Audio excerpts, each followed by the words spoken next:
నువ్వు నిజంగా కేసీఆర్ కొడుకు అయితే అవన్నీ బయటపెట్టి, లేకుంటే మనిషి కంటే హీనమైన బతుకుని నేను భావిస్తాను.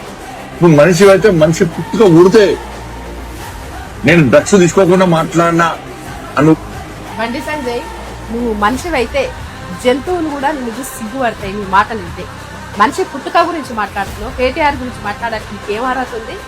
మేము కూడా అనొచ్చు నువ్వు మీ అయ్య కొడుకువేనా అని, కానీ మాకు సంస్కారం ఉంది. సిగ్గు అనిపిస్తుందా? నువ్వు మనిషి పుట్టుక పుడితే నువ్వు ఇట్లా మాట్లాడవు. అందరికి వస్తాయి మాటలు. నీ మాటలేదో పార్లమెంట్లో చూపించు. తెలంగాణకు నిధులను తీసుకురా. నువ్వు మూగోళ్ళ కూర్చుంటావు.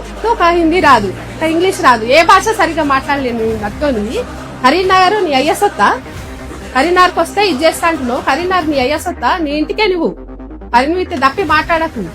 పదవులు శాశ్వతం కాదు, కరిమి కొడతారు కరీంనగర్ వాళ్ళు కూడా. ఒక పుట్టుక గురించి మాట్లాడినామంటే ఒక ఆడదాన్ని అవమానం చేసినట్టే. మోడీ ఇదే నేర్పించిందా?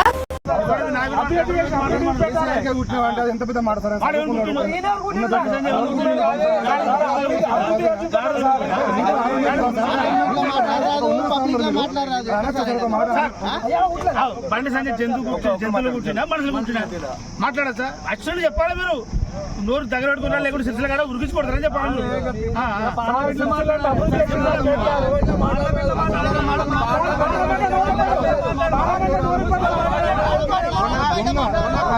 పెద్ద దొంగతనమే సార్. వారం 10 రోజుల నుంచి కై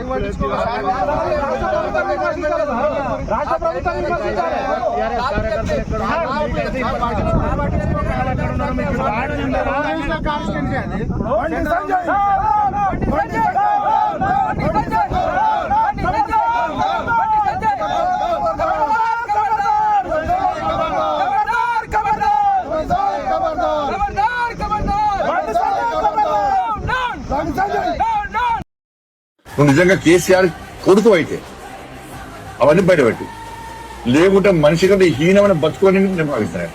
నువ్వు మనిషి అయితే మనిషి పుట్టుక ఊడితే నేను డ్రగ్స్ తీసుకోకుండా మాట్లాడినా అను. బండి సంజయ్, నువ్వు మనిషివైతే జంతువులు కూడా నిన్ను చూసి సిగ్గుపడతాయి. నీ మాటలు వింటే మనిషి పుట్టుక గురించి మాట్లాడుతున్నావు, కేటీఆర్ గురించి మాట్లాడడానికి నీకేం అర్హత ఉంది? మేము కూడా అనొచ్చు నువ్వు మీ అయ్య కొడుకువేనా అని, కానీ మాకు సంస్కారం ఉంది. సిగ్గు అనిపిస్తుందా? నువ్వు మనిషి పుట్టుక నువ్వు చిల్లర మాటలు మాట్లాడతావు. నువ్వు తల్లి పుట్టలేదా? జంతువులు పుట్టావా? పశువులు పుట్టావా? ఏం మాట్లాడుతున్నావు?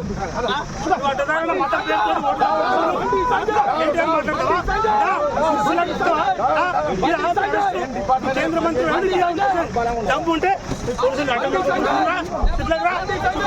మా కార్యకర్తలు వాడుకునే బిడా అంత చూస్తాం. కేటీఆర్ మాట్లాడతాం బిడా.